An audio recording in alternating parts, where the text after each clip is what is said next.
دوستو السلام علیکم ورحمۃ اللہ وبرکاتہ۔ دوستو آج کا عنوان ہے حضرت رقیہ بنت رسول اللہ رضی اللہ عنہا۔ حضرت رقیہ رضی اللہ عنہا حضور صلی اللہ علیہ وسلم کی دوسری صاحبزادی یعنی بیٹی تھیں۔ وہ پہلے ابو لہب کے بیٹے عتبہ کے ساتھ نکاح میں تھیں۔ جب حضور صلی اللہ علیہ وسلم کو نبوت ملی اور لوگوں کو دعوت دینا شروع کیا تو ابو لہب جو ان کے چاچا تھے بہت ان سے خفا رہتے تھے اور دشمنی رکھتے تھے، اور انہی کے کہنے پر عتبہ نے ان کو طلاق دے دیا۔ پھر حضرت عثمان رضی اللہ عنہ سے ان کا نکاح ہوا۔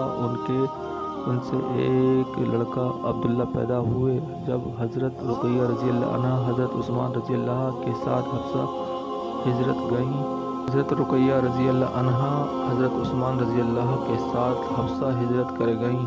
ہجرت کے وقت حضور صلی اللہ علیہ وسلم نے فرمایا، اس امت میں سب سے پہلے ہجرت کرنے والے عثمان رضی اللہ عنہ اور ان کی اہلیہ ہیں۔ کچھ عرصے بعد دونوں حبشہ سے مکہ آئے اور پھر ہجرت کر کے مدینہ آ گئے۔ غزوہ بدر کے موقع پر حضرت رقیہ رضی اللہ عنہ بہت بیمار ہو گئیں۔ اس کے لیے حضور صلی اللہ علیہ وسلم نے حضرت عثمان رضی اللہ عنہ کو ان کی تیمارداری کے لیے روک دیا، اور اسی بیماری میں سن 2 ہجری میں حضرت رقیہ رضی اللہ عنہ کا انتقال ہو گیا۔ جنگ بدر میں صفت کی وجہ سے حضور صلی اللہ علیہ وسلم ان کی نماز جنازہ میں شریک نہ ہو سکے۔ یہ جنت البقیع میں دفن ہوئیں۔